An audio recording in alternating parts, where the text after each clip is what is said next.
Alright, well, brief update for anybody that was kind of keeping the or tabs on me and my battle with my truck here with the whole no comms and no starting. But if you have a 6.4 Power Stroke, or applies to 6 liters too, because I believe they run the same clutch fan assembly. It's an electromagnetic viscous coupler, or whatever the heck they call it.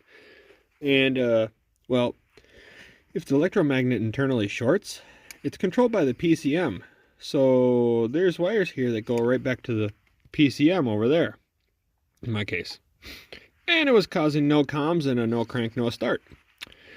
I have comms again, but this unplugged. So yeah, if you got no comms on a 6.4 Power Stroke, probably check this, or a 6 liter.